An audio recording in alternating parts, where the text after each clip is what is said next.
这是一段走找的故事，这就敢若是西巴女王的旅行。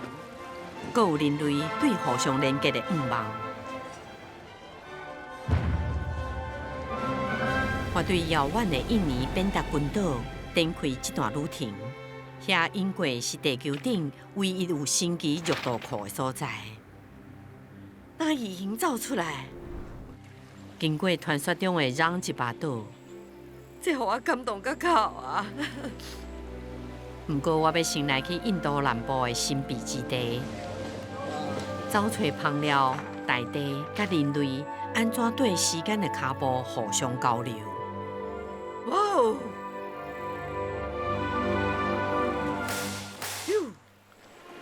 所以，请甲我做伙走找这条塑造咱世界神奇之路。